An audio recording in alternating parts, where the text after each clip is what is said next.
কি এবার পাহাড়, সমুদ্র না জঙ্গল? ঘোরার মজা দ্বিগুণ হবে যদি থাকে মুখরোচক, আপনাদের সব সময় সফরসঙ্গী। মুখরোচক, আপনাদের ভালোবাসায় জড়িয়ে ৭৫ বছর পেরিয়ে। একটু মেকআপ টেকআপ করে দান করালো, দাদা এসে বললো যে তুমি তো গান করো। মানে প্রথমে এসেই উত্তম কুমার এসে বললেন, হ্যাঁ প্রথম দিন উত্তম কুমার আমাকে বুঝতে দেননি উনি উত্তম কুমার। নাটক করতে গিয়ে আমার অনেক ছবি হাতছাড়া হয়ে গেছে, বললাম এটা আমি করবো, আমি নাটক তাহলে চলে যাবে। তখন তো ডিরেক্টরের মাথায় হাত। দেখো আমি চিরকালই না নায়িকা হবো বলে কোনোদিন কিছু ভাবিনি। হ্যাঁ আমি নাটকে নায়িকা নিশ্চয়ই হয়েছি, যেখানে আপনি বুম্বাদার নায়িকা। বুমার মাটা কম করেছি, এই সিরিয়াল করতে গিয়েও অনেক ছবি করা হয়নি। দুটো বউ, তার মধ্যে একটা বউ ভিলেন, এই ছেলেটার দুটো বিয়ে, মানে একরকম লাগে। তুমি 5 দিন কাজ করলে তো তারপরে তোমার 1 মাস নেই, কেন নেই? ও দিদি টিআরপি নেই। এই টিআরপি ব্যাপারটা আমি বুঝি না ভাই। এখন আবার বসে গেছে, এখন আবার ডাকছে না। আবার যদি আসে কাজ নিশ্চয়ই করব, কাজ করার জন্য তো বসে আছি। আমার কাজ নেই রে, কি হবে রে, কাজ পাবো কিনা, এই ভেবে যদি আমি মনমরা হয়ে থাকি আমি তো আরো মরুষ্ট হয়ে যাব। আমি তো ভগবানকে বলেছি ঠাকুর তুমি, আমি যেন কাজ করতে করতে যাই।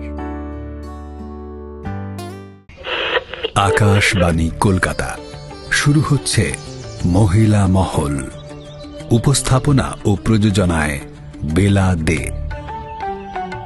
বড়পর্দার জার্নিটা শুরু হয় মহানায়ক উত্তম কুমারের সঙ্গে স্ক্রিন শেয়ার করে, এবং অগ্নিশ্বর সেই ছবি, তারপর থেকে একের পর এক ছবি, এবং শিল্পী জগৎ, সেই জগতের এমন কেউ নেই যার সঙ্গে হয়তো স্ক্রিন শেয়ার বা মঞ্চ ভাগ করে নেওয়া হয়নি। তিনি দেবিকা মিত্র এই মুহূর্তে আমাদের সঙ্গে রয়েছে।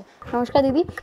প্রথম যেটা বলার যে অভিনয়ে আসা এবং প্রথম ছবি, সেই ছবি মহানায়ক উত্তম কুমারের সঙ্গে স্ক্রিন শেয়ার করা, এবং সেটা একটা বিরাট পাওনার মতো থাকে। সেই সময় মাধবী মুখোপাধ্যায় এবং উত্তম কুমার এক ছবিতে রয়েছেন তারা। তো একটু শুনি যে এই যে শুরুটা। অ্যাকচুয়ালি আমি খুব ছোটবেলা থেকে এরকম একটা পরিবেশের ভেতরে আমরা মানুষ হয়েছি। আমার খুব ছোটবেলা থেকে মামার বাড়িতে মানুষ, মানে আমার বাবার বাড়িতে আমরা যাতায়াত করতাম। যেহেতু দাদু মারা যাওয়ার পর মাসিদের বিয়ে হয়নি বলে মা তখন মামার বাড়িতে এসে মামার বাড়িটা সামলেছিলেন। তখনকার দিনে হতো এরকম। তো আমার মামার বাড়িতে না এরকম একটা পরিবেশ ছিল ছোট থেকেই।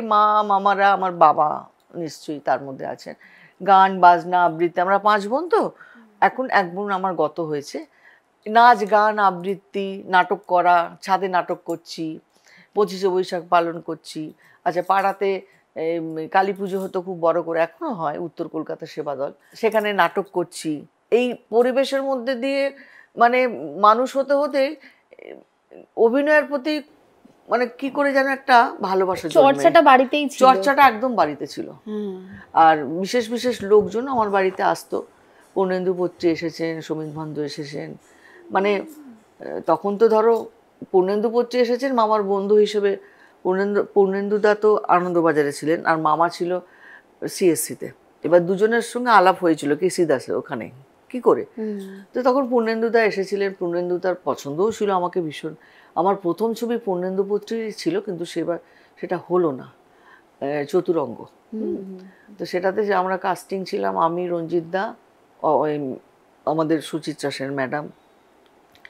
7 দিন শুটিং হলো, একটা মিস আপ হলো, যার জন্য ছবিটা বন্ধ হয়ে গেল। নয়তো আমার প্রথম ছবি পূর্ণেন্দুদারই হতো চতুরঙ্গতে, সেটা হলো না। তারপরে কয়েক বছর যেমন হয়, স্কুল পরীক্ষা চলছে স্কুলে, তো হঠাৎ আমাকে রাস্তাতেই দেখেছিলেন এই আমাদের যে প্রডিউসার ছিল উদয় সামন্ত। তো রাস্তাতে দেখে আমার একটা ছবি ডিসপ্লে থাকতো এই রংমহলের উল্টো দিকে একটা এতে। আমার মামা না ভীষণ স্টিল ফটোগ্রাফি তুলতো। মামার এক বন্ধুর একটা স্টুডিও ছিল, স্টুডিও মিরেন বলে, রংমহলের উল্টো দিকে খুব নাম ছিল, মিরেনদার খুব নাম ছিল। তো সেখানে কতগুলো ছবি ডিসপ্লে করা ছিল। এবার আমাকে দেখছে পেছন দিক থেকে আসছে লোকটা, আমিও এসে মিরেন্দার এতে ঢুকে গেছি। তো মিরেন্দা বলছে কি হয়েছে? আমি বলছি একজন ভদ্রলোক না পেছন পেছনে আসছে, আমার সঙ্গে আমার এক বন্ধু ছিল। তখন উদয়দা গিয়ে ওই ছবিগুলো দেখে বলছে এই মেয়েটা। তখন বলছে যে হ্যাঁ এই মেয়েটা, কি বলুন? তখন বলছে আমি একটা ছবি করছি। বলছে কে, মানে ডিরেক্টর কে জিজ্ঞেস করছে মিরেন্দা। তো অরবিন্দদার নামটা শুনেই আর কে কে আছে, তখন বলছে উত্তম কুমার, একটা নতুন ফেস আমার দরকার। তখন নীরেন্দা বললো যে ঠিক আছে আপনি কালকে আসুন, ওর মামাকে আমি ডেকে পাঠাবো। এবার আমি গিয়ে মানে পরের দিন মা আর মামা গেল মিরেন্দার কাছে। মিরেন্দা বললে এই ব্যাপার। এখন অরবিন্দ দা উত্তম কুমার শুনে আমার বাড়ির লোক একদম হ্যাঁ ঠিক আছে। তারপর অরবিন্দ দার সঙ্গে কথা বলতে গেলাম, একদিন একটুখানি স্ক্রিন টেস্ট হলো, কিছুই নয়, একটু মেকআপ টেকআপ করে দাঁড় করালো। দাদা এসে বললো যে তুমি তো গান করো, মানে প্রথমে এসেই উত্তম কুমার এসে বললেন? হ্যাঁ, মানে সেটেতে বললো তুমি তো গান করো। হ্যাঁ, হ্যাঁ, একটা গান গিয়ে দাও। একটা রবীন্দ্রসঙ্গীত ছোট করে গিয়ে দিলাম, ওটাই আমার স্ক্রিন টেস্ট হয়ে গেল। এবার তখনকার দিনে স্ক্রিন টেস্ট হলে কি হতো, নাম করা ডিরেক্টরদের না, ডিরেক্টররা ডাকতো। যার জন্য আমি সেটে গিয়ে দেখলাম অরবিন্দ মুখার্জি তো রয়েছে, ইন্দর সেন, তারপরে তপন সিনহা, এরা সব বড় বড়, পিনাকি মুখার্জি, আর দাদা তো ছিল, বেনুদিও ছিল, মানে সুপ্রিয়া চৌধুরী ছিল, বুড়োদা ছিলেন, আমাদের সুব্রতাদি ছিল, অনেকেই ছিল তখনকার দিনে, খুব নাম করা লোকেরাই ছিল। তো আমার স্ক্রিন টেস্ট হয়ে গেল, আমার 2-4 দিন বাদে আমার শুটিং পড়লে আমি শুটিং করে নিলাম। কিন্তু প্রথম দিন উত্তম কুমার আমাকে বুঝতে দেননি উনি উত্তম কুমার, এইটা একটা বিশাল গুণ। মানে আমার কখনো মনে হয়নি যে আমি উত্তম কুমারের সঙ্গে করছি বাবারে কি হবে, ভয় পাচ্ছি, না, একদমই নয়, অন্যরকম ছিলেন। হ্যাঁ, একদম। ওই যে ভয়টা ভাঙিয়ে দিলেন, তুমি কখনোই ভাববে না যে আমি উত্তম কুমার, তুমি তোমার মতন করো। এবং আমি যদি জিজ্ঞেস করলে বলেও দিতেন। আচ্ছা, হ্যাঁ, এবার ওনার যদি কোনো কথা ধরো জড়িয়ে, যে কোনো মানুষের জড়িয়ে যায় কথাবার্তা, আর উনি না শর্ট দেওয়ার পরে না ডিরেক্টরকে না জিজ্ঞেস করে, আমি দেখতাম, আমার তো একটাই সিন ছিল ওনার সঙ্গে, একটা না দুটো সিনেরও, টেকনিশিয়ানদের জিজ্ঞেস করতো, যারা আলো করছে, যারা এ করছে, এই কীরকম আছে, ঠিক আছে তো। এবার কোনো কথা জড়িয়ে গেলে, শর্ট হয়ে গেছে না, আবার করো, আমার কথাটা জড়িয়ে গেছে, সেই জড়ানোটা হয়তো আসেইনি, না আরেকবার করো। এইগুলো ছিল দাদা। আর ভীষণ, মানে কি বলবো, আমি তো অনেকই ছোট তখন, ধরো 17-18 বছর বয়স, একদম বাবার মতন লাগলেছেন আমাকে। আমি আউটডোর গেছি, আমার মা গেছেন, বাবা গেছেন, তাদেরকে নিয়ে হই হই করা, সকালবেলা উঠে তোপচাষিতে গেছিলাম, আমাকে নিয়ে মর্নিং ওয়াক করা, হাফ প্যান্ট পরে, মানে তখন উত্তম কুমার, মানে লোকে তাকিয়ে দেখবে যে উত্তম কুমারকে, সেই সময়টা এই যে স্মৃতিগুলো। এবং আমি যদি বলি তারপরে থিয়েটারের মঞ্চ, পেশাদারি যে মঞ্চ, সেখানে সৌমিত্র চট্টোপাধ্যায়কে পেয়েছি, সৌমিত্রদাকে পেয়েছি, অপর্ণা সেনকে পেয়েছি, আমি রবিদাকে আর সত্য বন্দ্যোপাধ্যায়কে পাইনি, ওটা আমার আক্ষেপ আছে।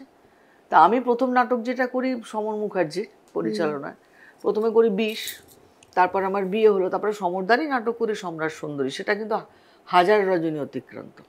আমার এই যে সেজবনের যে হাজব্যান্ড, সেও আমাদের সঙ্গে করতো, সমরদা, ওটা সবাই নাটক করেছে আমাদের ফ্যামিলিতে না, সবাই, ও করতো। 20-তে আমার এই সেজভগ্নিপথ আমার সঙ্গে করতো।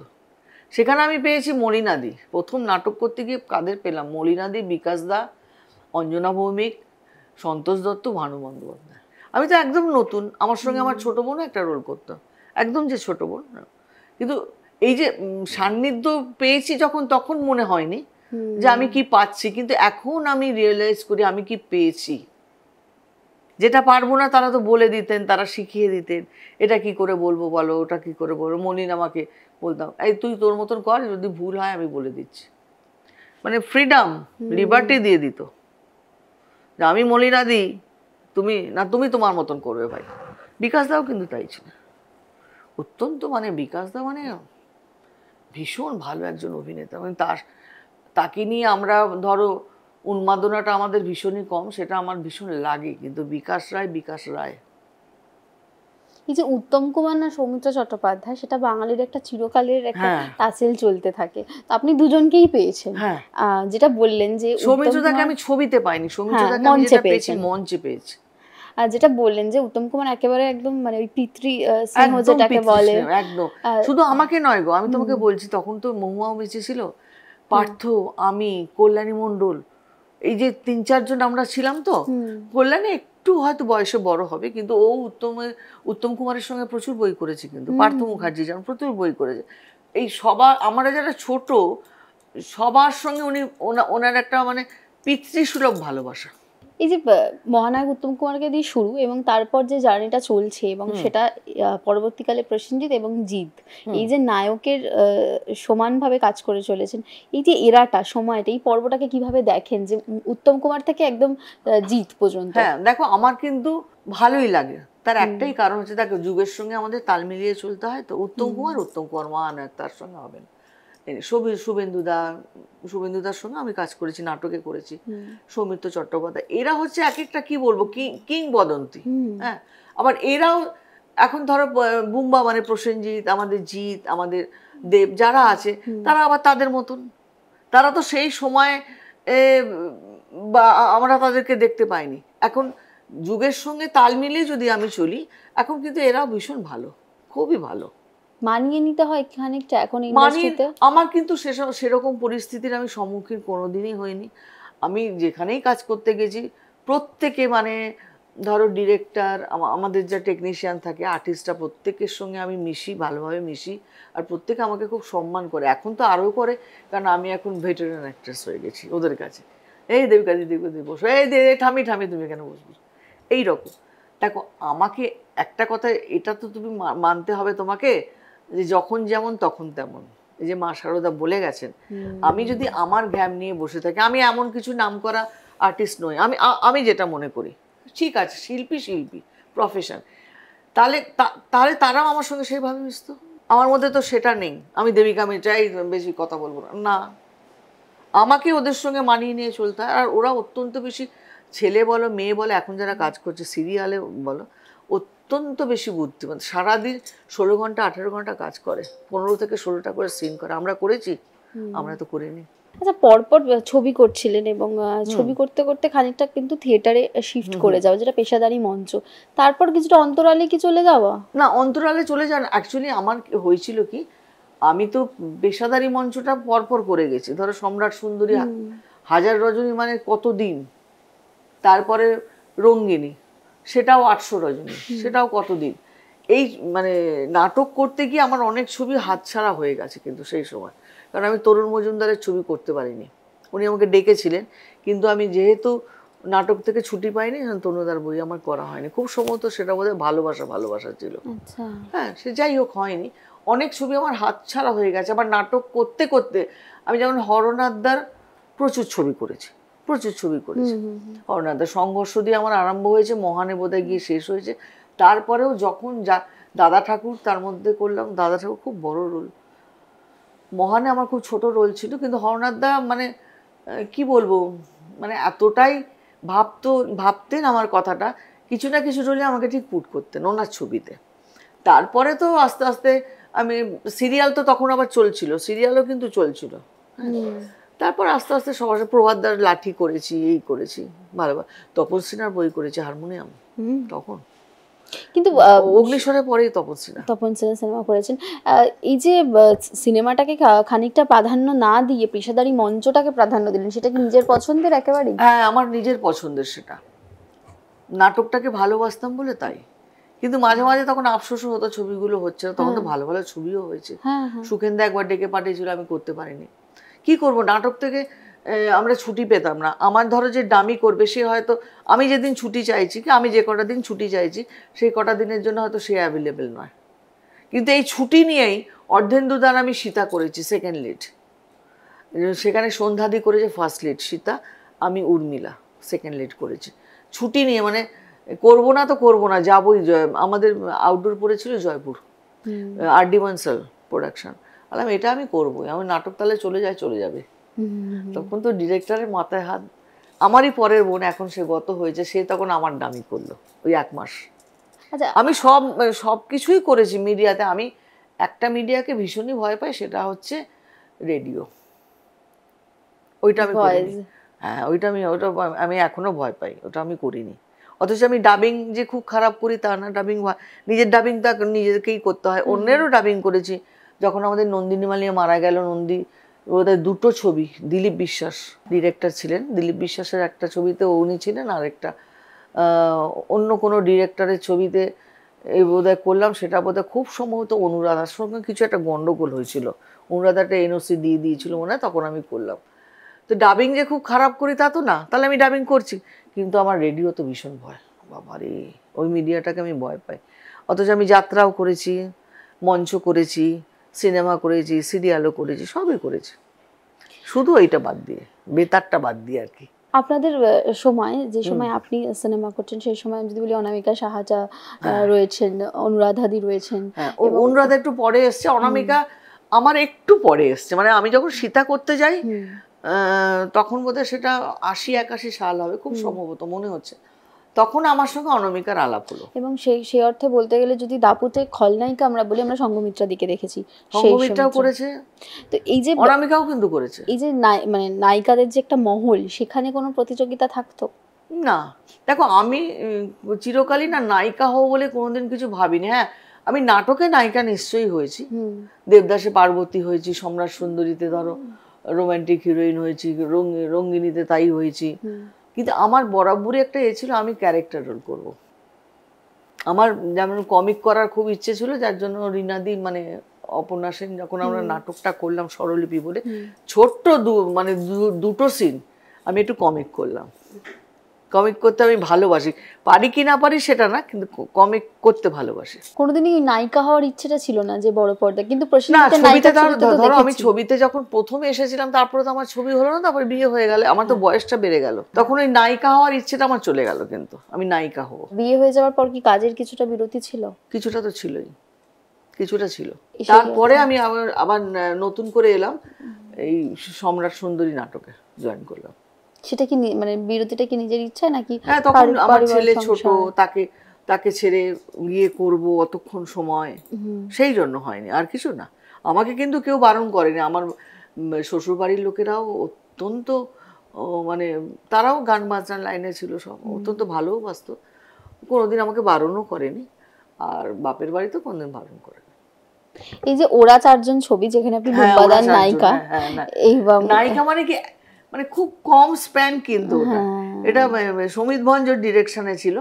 আমাকে বলেছিল তুই করে দিবি, আমি পারবো, আমি করতে বলছি হ্যাঁ পারি, স্কার্ট ফাট পরতে হবে পরে দিবি, তো করে দিয়েছি, ঠিক আছে। হ্যাঁ, এবং তারপর পরবর্তী সময় দেখি যদি বুম্বাদার সাথে নানান চরিত্র অভিনয় করেছে, মাও করেছি, কম করেছি, বুম্বার মাটা কম করেছি, কিন্তু তখন তো ধর বয়স কম ছিল, তখন মানিয়ে গেছিল। আর ওটা একটা কি ছিল, বুম্বার মানে লাইফের একটা পাস্ট এই ছিল, আমার পোর্শনটা, আমি মরে যাব, তারপরে ওরা চারজনের গল্পটা শুরু হবে আর কি। তো তারপরে মানে বুম্বার সঙ্গে অনেকদিন তো আর কাজ করিনি, শ্বশুরবাড়ি জিন্দাবাদে একটুখানি কাজ করলাম, তারপরে গিয়ে একটা আমি কার বই মনে পড়ছে না, মা করলাম, এই রকম আর কি। টানা আমি কাজ করিনি, টানা কাজ করেছে বুম্বার সঙ্গে মায়ের রোল, ধরো লাবণী, অনামিকা, আমাদের অনুরাধা। এই যে ছবি থেকে যে গ্যাপটা তৈরি হয়ে যায়, যে বিয়ে, সংসার এবং সবকিছু রেসপন্সিবিলিটি নিয়ে যে দূরত্বটা তৈরি হয়, তারপর ছবি আবার করা এবং মঞ্চে ফিরে যাওয়া, সেই সময়টা কি একটু সেই সময়টা তো আমি নাটক নিয়েছিলাম। আর আরেকটা জিনিস তোমাকে মানতেই হবে, তো out of sight out of mind, এটা কিন্তু আছে। আমি নাটক করতে করতে হরদা বোধহয় স্বরলিপি নাটক করছি, তখন হরদার সঙ্গে আমার তো আলাপ ছিল না, হরদাকে গিয়ে কি একটা বলেছিল নাটকটা দেখে, যে দেবিকাদিকে দেখলাম, তখন হরদা বোধহয় একদিন দেখতেও গেছিল, আমি সেটা জানি না।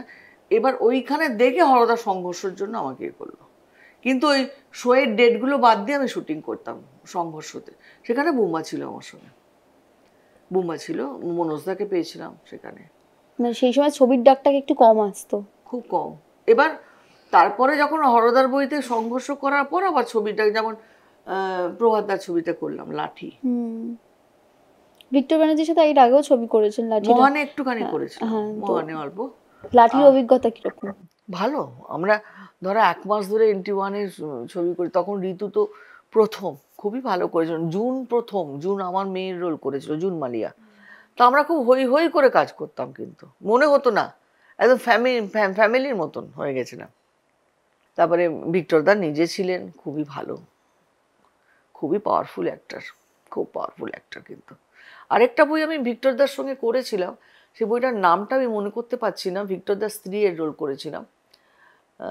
সেটা বইটা রিলিজও হয়েছিল, মানে এই যে বাঁধগুলো হয় না আমাদের, ড্যামের যে ধরো জল ছাড়ে, জল বন্ধ করে, এটা নিয়ে না একটা রাজনীতি হয়, কতটা জল ছাড়বো, কতটা দেবো, ওই দেশকে কতটা দেবো, এটা নিয়ে একটা তার উপরে বইটা ছিল। আমি ছিলাম, পার্থদা ছিল, ভিক্টর দা ছিল, আর বম্বের একটি মেয়ে মডেল অনুস্মৃতি বলে, এখনো বাংলায় কাজ করে না, অনুস্মৃতি ছিল। বইটার নামটা মানে লাস্টে গিয়ে ভিক্টর দা ধরা পড়বে আর কি, গিলটি আর কি, সেই ওই করাতো, আমি সেটা জানতাম না আর কি, যে আমার স্বামী এত বড় অন্যায় কাজটা করে যাচ্ছে আর কি। সেটা একটা ভিক্টরদার সঙ্গে করেছিলাম, ভালো অভিজ্ঞতা। ভিক্টরদা, দেখো আমি যদি পাশে, আমি কতটা বড় অভিনেতা বা অভিনেত্রী সেটা না, আমি যদি পাশে কোনো ভালো অভিনেতা অভিনেত্রীকে পাই অ্যাক্টিং করতে গেলে, তোমার অ্যাক্টিং, তুমি যদি অ্যাক্টিংটা বোঝো, হ্যাঁ, তাহলে কিন্তু তোমার অ্যাক্টিং আপনা আপনি ভালো হবে।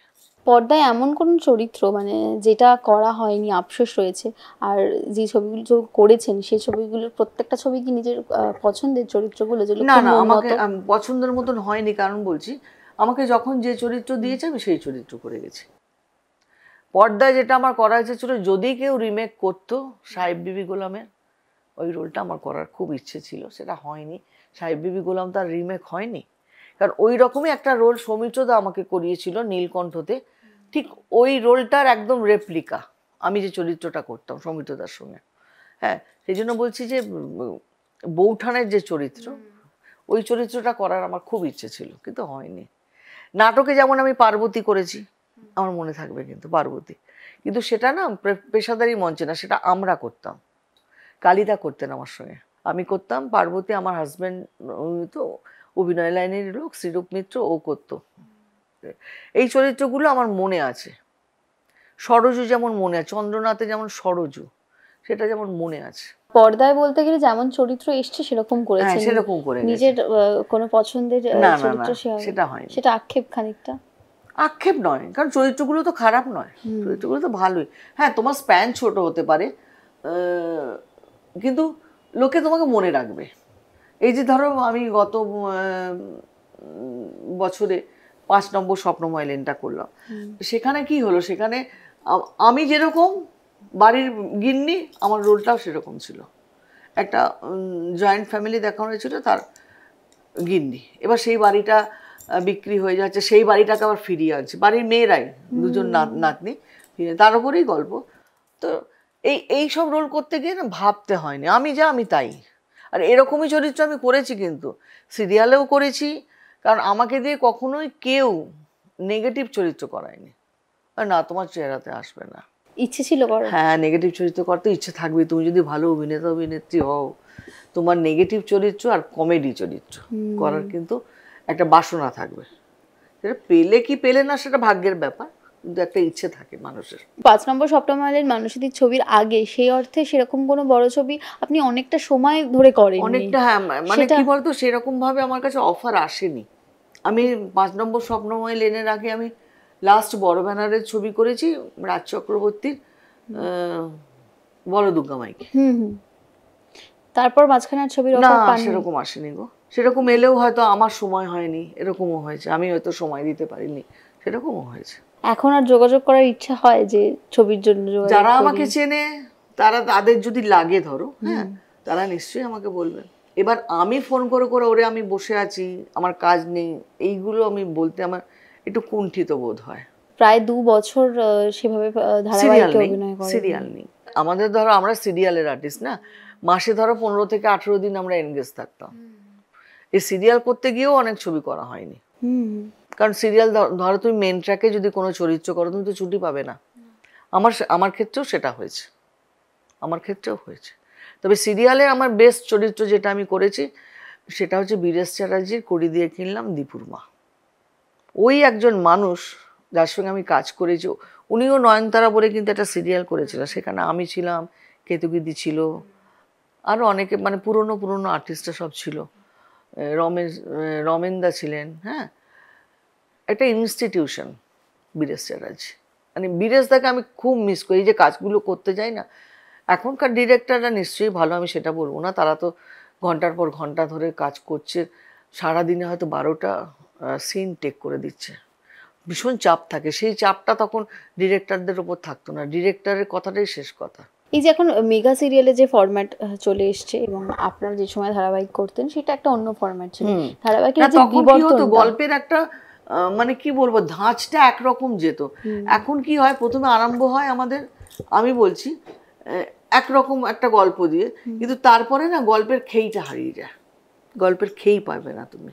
অনেক দিন ধরে চালাতে হচ্ছে, তো অনেক দিন ধরে চালাতে হচ্ছে। আর সব সিরিয়ালেই যদি তোমার ধরো একরকম আমি দেখি, তাই না, দুটো বউ, তার মধ্যে একটা বউ ভিলেন, এই ছেলেটার দুটো বিয়ে, মানে একরকম লাগে। হ্যাঁ কিছু তার মধ্যে কি সিরিয়াল চলছে না, নিশ্চয়ই চলছে, যেমন লীনা গাঙ্গুলির সিরিয়ালগুলো খুবই ভালো, আমি দেখি কিন্তু খুবই ভালো, মাঝে মধ্যে দেখি, কারণ আমার টিভি দেখার অভ্যেস একদমই নেই। যেমন এর সিরিয়ালও খুব ভালো, আমাদের ব্লুজের সিরিয়ালগুলো খুব ভালো হয়, সেগুলো দেখি মাঝে মধ্যে। তো সিরিয়াল দেখার আমার একদম অভ্যেস নেই, আমি টিভি দেখি না, আমি খবরও আমার ফোনে দেখে নিই। এই যে 2 বছর কাজ করছেন না, সেক্ষেত্রে কতটা মিস করেন? এবং এই যে এতটা মিস করি তো বটেই। দেখো আমি মাসের মধ্যে 18 দিন আমি এনগেজ থাকতাম হচ্ছে আমার কর্মজগতে, হ্যাঁ, সেই জগৎটাকে মিস করি, সেই আর্টিস্টগুলোকে মিস করি যাদের সঙ্গে আমি কাজ করতাম। তারা সবাই এখনকারই নতুন নতুন সব ছেলে মেয়ে, হ্যাঁ, কিন্তু তাদেরকে মিস করি, আমার কর্মজগৎটাকে মিস করি তো বটেই। এই যে কেন, মানে এই যে 2 বছর আপনি একবারও নিজে থেকে কখনো যোগাযোগ করেছেন? যোগাযোগ করেছি মানে হ্যাঁ বলেছি হয়তো, যে আমি যাদের আমি চিনি, যে অনেকদিন বসে আছি, তোমাদের যদি লাগে বলো, এই রকম।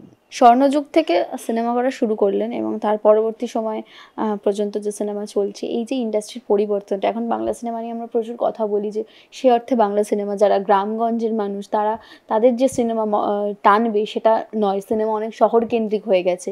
সেই সময়টা ইন্ডাস্ট্রির পরিবর্তনটা এবং বাংলা সিনেমার পরিবর্তন এখন না, আগে যেমন সব ছবি হলেও হতো, যে আমি যেমন ধরো একটা নমুনা দিচ্ছি তোমাকে, স্বপন সাহার ছবি হলেও হতো, আবার ভিডিও হলেও হতো, সেখানে হয়তো 2 টাকা 5 টাকা দেখছে, আবার হলেতেও দেখছে। এখন হলগুলোর কি হয়ে গেছে, হলগুলোর অ্যাটমসফিয়ার তোমার বদলে গেছে। যে ছবিটা আমার আইনক্সে চলবে, সেই ছবিটা আমার গ্রামে চলবে না, এই ডিফারেন্সিয়েট এখন হয়ে গেছে। যে ছবিটা আমি আইনক্সে বসে দেখছি, সেই ছবিটা আমার গ্রামের মানুষের কাছে আমি পৌঁছতেই হয়তো পারবো না। তারপরে ধরো আমি সবসময় যে আমি যদি ছোট প্রডিউসার হই, আমি ভালো ভালো হল পাবো না। আমি একজনকে জানি, সে একটা অনেক কষ্ট করে ছবি, নাম বলবো না, তাকে না একটা ছবি দেওয়া হয়, একটা হল দেওয়া হয়েছিল গোটা এতে, একটা হল, আর মফস্বলে একটা হল। তাহলে ধরো ছোট প্রডিউসাররা কি করে তুলবে টাকাটা, কি করে, সে যত টাকাই যাক, 10 লাখ যাক, 15 লাখ যাক, যাই যাক, ছবিটা দর্শক দেখলে তবে তো তার পয়সাটা আসবে। প্রডিউসার কেন আসে, আমি পয়সাটা রিটার্ন পাবো, তারপর আর তারা ছবি করতে পারে না। সবাই যে খারাপ ছবি করে তা তো নয়, ছোট ছবিও তো ভালো হয়। এই যে দোস্তানা না দোস্ত বলে একটা কি ছবি হয়েছিল, দোস্তজি, সেটা তো খুবই ভালো ছবি হয়েছিল, কিন্তু কটা হল পেলো, কজন দেখলো? আমাকে তো দেখাতে হবে, আমার কাজটা তো দর্শককে দেখাতে হবে না। এটা কেন হয়েছে আমি জানি না, আমি বলতে পারবো না সেটা কেন হয়েছে, সেটা বিজনেসের জন্যই হোক, কিসের জন্যই হোক, বলতে পারবো না। কিন্তু দেখো, আমি যদি একটা ছবি করি, সেই ছবিটা আমি চাইবো আমজনতা দেখুক ভাই, যেমন করে হোক। আমজনতাই যদি না দেখতে পায়, তাহলে সেই ছবিটা করে আমার লাভ কি? হ্যাঁ, ছবির বিষয়বস্তু, ছবির গল্প, আসল কথা হচ্ছে ছবির গল্প কিন্তু ঠিকঠাক হওয়া চাই। এই যারা পুরোনো দিনের অভিনেতা অভিনেত্রীরা, যেরকম আপনাদের সময়কার যদি কথা বলি, তাদেরকে নিয়ে এখন যে কাজ করা, বা আমি কিছুদিন আগে অনামিকাদের থেকে শুনছিলাম অনেকদিন কাজ করেন না, তো ডাকে না, সেটা খানিকটা এখন সবার কি হয়ে গেছে বলো তো, বয়সটা মানুষের কাছে একটা ফ্যাক্টর, এটা কিন্তু তোমায় মানতে হবে। আমাকে যদি একটা প্রোডাকশন নেয়, সে কিন্তু 14 বার ভাববে, দেবিকাদিকে নেবো, দেবিকাদি ঠিক আছে, দেবিকাদির শরীরটা ঠিক আছে, এটা কিন্তু মেনে নিতে হবে। অনামিকা তো ধরো এই কদিন আগে অবধি খুব ভালো কাজ করেছে, খুব ভালো কাজ করেছে, এখন আবার বসে গেছে, এখন আবার ডাকছে না। আর সিরিয়ালের চরিত্রগুলোর তো তুমি 5 দিন কাজ করলে তো, তারপরে তোমার 1 মাস নেই, কেন নেই? ও দিদি টিআরপি নেই।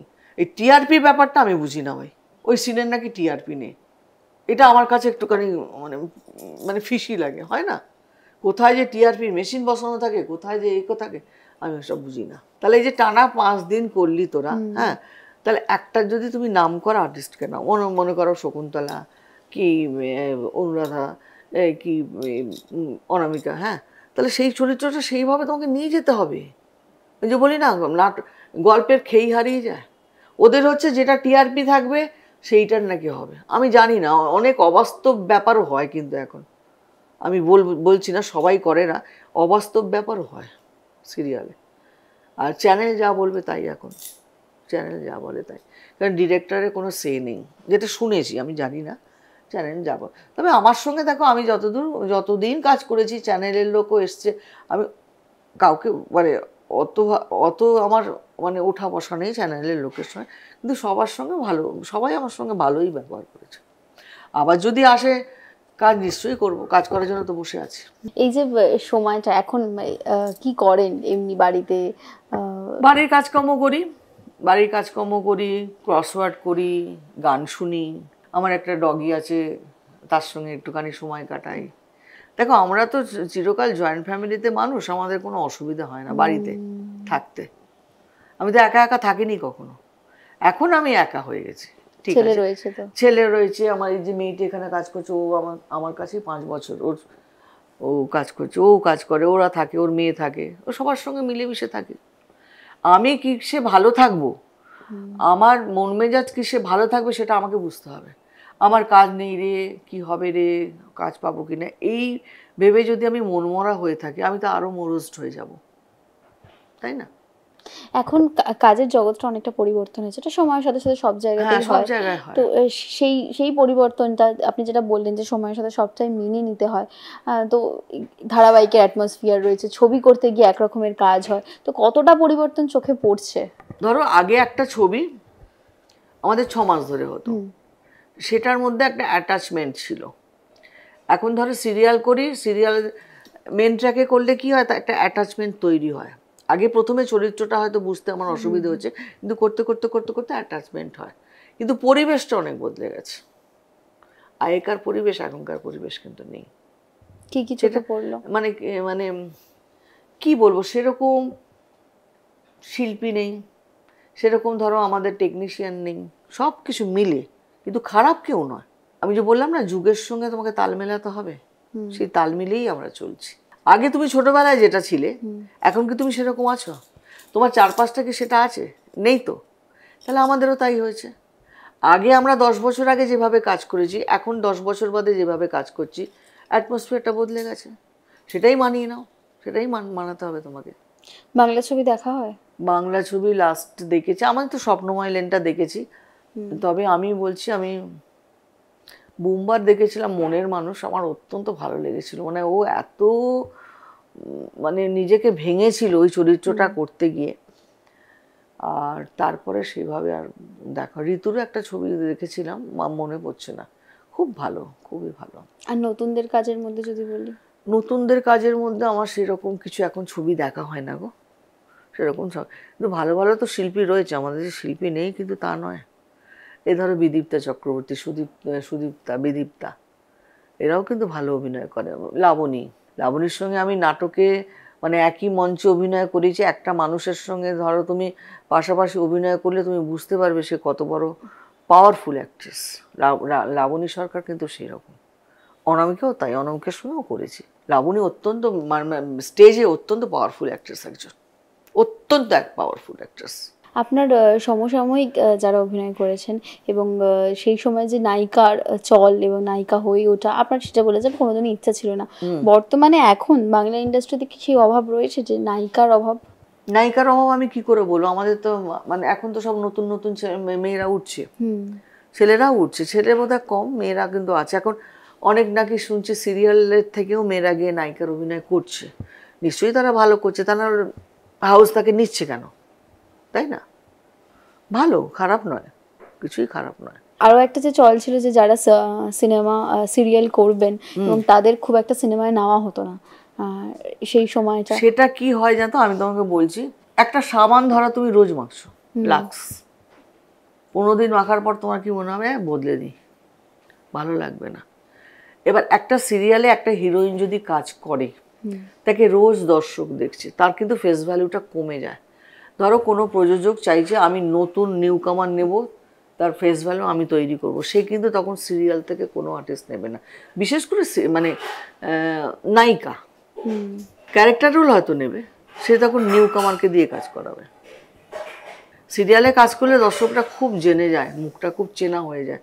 সেই জন্যেই ছবির জগতে, আমার ধারণা ছবির জগতের লোকেরা হয়তো সেই জন্য হয়তো সিরিয়ালের নাম করা অভিনেত্রীদের হয়তো নাম নেয় না অ্যাজ এ হিরোইন। কিন্তু যার প্রয়োজন হবে, সে যদি তার ট্যালেন্টটা বোঝে, সেরকম ডিরেক্টর হলে সে নেবে। আপনার আর শুধু নায়িকা আর নায়ক দিয়ে কিন্তু ছবি বলো, নাটক বলো, এইগুলো কিন্তু চলে না। তোমার পারিপার্শ্বিক যে ধরো ক্যারেক্টার রোলগুলো থাকবে, তারা যদি জোরালো না হয় না, তাহলে কিন্তু কাজ করা মুশকিল আছে। এটা আমরা জেনে এসেছি। কিন্তু ধর আমি যখন নাটক করতাম, আমি যখন হিরোইন হয়েছি, আমি পাশে কাকে পেয়েছি? মনিনা দি, বিকাশ দা, সৌমিত্র চট্টোপাধ্যায়। এরা না হলে কিন্তু পরিপূর্ণ ব্যাপারটা হবে না তোমার। তাদেরকে এদের থেকেও, হিরো হিরোইনের থেকেও কিন্তু ট্যালেন্টেড হতে হয়। আপনি যে সময় কাজ করেছেন, এই যে চারপাশটা মানে চারিদিকে যে যারা রয়েছেন তারা মানে প্রত্যেকে নাম করা এবং শিল্পী জগতের বিরাট একটা নাম। তো এই যে ভালো অভিজ্ঞতা তো অনেক, সবটাই ভালো অভিজ্ঞতা, এবং উত্তম কুমারের সঙ্গে শুরু যার হয় তার তো অনেকটা পাওনা থাকে। এবং সেইটা যদি বলি যে খারাপ দিকটা কি রয়েছে কখনো? আমার সঙ্গে, আমি তোমাকে বলছি, আমার সঙ্গে মানে ইন্ডাস্ট্রির লোকেদের খারাপ ব্যবহার, কি কেউ আমার সঙ্গে খারাপ ব্যবহার করেছে, কি কেউ কোথাও নিয়ে গিয়ে আমার ধরো শুটিংয়ের আগেই হয়তো বলেছে তোমাকে নেওয়া হবে না, হ্যাঁ কথা হয়েছে, কিন্তু তারা আমাকে জানিয়ে দিয়েছে দেবিকা এটাতে তোমাকে করাতে পারলাম না। আমার না খারাপ অভিজ্ঞতা আমাদের ইন্ডাস্ট্রি সম্বন্ধে আমার নেই। আমাকে একটা লোক আমি আজ অব্দি নাম করতে পারবো না, এত বছর, প্রায় 50 বছর, যে খারাপ কোনো, এই যে বলে না যে গিভ অ্যান্ড টেক, হেন তেন, ওসব কিন্তু আমার ক্ষেত্রে ঘটেনি, একদমই ঘটেনি। আমার ইন্ডাস্ট্রি সম্বন্ধে আমার কোনো খারাপ অভিজ্ঞতাটাই নেই। সেটা হয়তো ম্যান টু ম্যান ভ্যারি করে, আমি জানি না, কিন্তু নেই খারাপ অভিজ্ঞতা আমার। না পাওয়া নিয়ে ভাবেন আক্ষেপ হয়? না পাওয়া নিয়ে মানে কি বলতো, আক্ষেপ মানে কি, ভালো চরিত্র করতে ইচ্ছে করে, ক্যারেক্টার রোল। এখন যেমন আমরা ঠাম্মি কি পিসিমা কি দাদু দিদিমা এরকম করি, সেই চরিত্রগুলো যদি একটু পাওয়ারফুল হয়, সেরকম চরিত্র করতে ইচ্ছে করে আর কি। কেমন একটা রাখি একটা বই করেছিল না করণ অর্জুন, ওই যে মায়ের চরিত্রটা, ওই রকম একটা মায়ের চরিত্র করতে ইচ্ছে করে, কিংবা ওই রকম একটা মা না হোক, ওরকম একটা ঠাকুমার চরিত্র করতে ইচ্ছে করে, যে হয়তো তার নাতি নাতনিকে বাঁচাবে কোনো বিপদ থেকে। এইগুলো ইচ্ছে করে, কিন্তু ভালো চরিত্র করার একটা আকাঙ্ক্ষা এখনো আছে, জানি না পাবো কিনা, সেটা তো কপালের ব্যাপার। একদমই ধন্যবাদ দিদি। এই যে সময়টা এখন নিজের মতো করে, এবং ওয়ার্কশপ করার আমি শুনছিলাম। ওয়ার্কশপ করি না, আমি একটা সংস্থার সঙ্গে এমনি জড়িত আছে। আমি গিয়ে দেখো, অভিনয় করতে গেলে তোমাকে কি কি করতে হবে সেই জাস্ট একটু টিপস দিই, আর কিছু না। কী করে তোমার পড়া উচিত স্ক্রিপ্ট, কী করে তুমি ধরো কথা বলবে, আচ্ছা তোমাকে মুখস্থ করতে হবে, যখন স্ক্রিপ্টটা মুখস্থ করবে বলে বলে বলে বলে মুখস্থ করতে হবে, আর নিজের কানে নিজের কথাটা শুনতে হবে, তাহলে তুমি বুঝতে পারবে যে তোমার কোন কথাটা স্পষ্টভাবে বলতে পারছো, কোন কথাটা তোমার জড়িয়ে যাচ্ছে। কারণ অভিনয়ের প্রধান মোটো হচ্ছে আমার কথাটা খুব স্পষ্টভাবে আমি দর্শকের কানে পৌঁছে দেবো। সে কিন্তু আমার কথা শোনার জন্য এসছে, তারপরে কথার সঙ্গে সঙ্গে আমার এক্সপ্রেশন আসে, আমার বডি ল্যাঙ্গুয়েজ আসে। যখন আমাকে দর্শক দেখছে, সেটা মঞ্চে দেখুক, সেটা ক্যামেরার মাধ্যমে দেখুক, যেমন করি হোক, কারণ আমি তো মূকাভিনয় করছি না। মূকাভিনয়টা আরও অনেক বেশি শক্ত জিনিস, অনেক শক্ত জিনিস। যাত্রাও তো করেছেন? হ্যাঁ, যাত্রাও করেছি। যাত্রার আবার একটা আলাদা ফ্লেভার আছে, মাঠের একটা আলাদা গন্ধ আছে, কিন্তু প্রচুর ভালোবাসা পেয়েছি, প্রচুর। আমি প্রথম বছর যাত্রা করেছি 90 সালে। আমি তখন এই রামায়ণের ওপর আমি সীতা করতাম, তো বললে তুমি বিশ্বাস করবে না, আমি প্রথম দিনটা একটা সালোয়ার কামিজ পরে বেরিয়েছিলাম। পরের দিন ম্যানেজার বললো যে দিদি, আর প্রচুর ভিড় হতো, লিটারালি লোকেরা আমাকে আর অশোকদাকে নমস্কার করতো, মানে গড় হয়ে প্রণাম করতো, রাম সীতাকে দেখছি এটা। তো বললো তুমি না শাড়ি পরে বেরোবে কিন্তু প্যান্ডেল থেকে, তারপরে তুমি অন দ্য ওয়ে গাড়িতে চেঞ্জ করে নাও, সেটা আলাদা কথা। তাই আমি বললাম কেন? বলো না, ওদের একটা ইমেজ কাজ করে দর্শকের। বৃষ্টি পড়ছে, বিশ্বাস করবে না, ছাতা মাথায় দিয়ে দেখছে, যাবে না, লাস্ট সিন অবধি দেখবে। আর ওটা ছিল সাইক্লোরামা, মানে দুটো মঞ্চ হতো, প্রথম মঞ্চ, তারপরে একটা সাঁকো, দ্বিতীয় মঞ্চ। আর আমার তো ওই চিরাচরিত লাল পাড় সাদা শাড়ি হয়।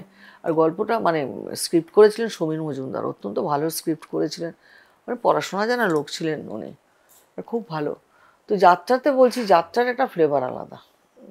আর তুমি যদি মাইথোলজিক্যাল কোনো চরিত্র করো যাত্রাতে, ওদের ওই ইমেজটা কাজ করে, যতক্ষণ তোমাকে দেখলো না ইমেজটা। যার জন্য সীতাতে যেমন আমার দুটো গান ছিল, তখন শ্রীকুমার চট্টোপাধ্যায়, যিনি রামকুমারের ছেলে, তাকে আমি বললাম যে দেখুন সীতা গান গাইছে আমি কোনদিন শুনিনি, সত্যি কথা আমি দেখিনি। তুমি যদি বলো রানী রাসমণি গান গাইছে, তুমি শুনেছো? শোনোনি। তখন বলতো তাহলে কী করবো, একটু তো রোমান্টিক পোর্শন আলাম, যে তাহলে একটা গান করুন, কিন্তু 4 লাইনের গান। মানে গানটা এমনভাবেই উনি করেছিলেন, আমি একটা কথা বলছি, উনি একটা কথা বলছেন, গানও নয় অথচ গান।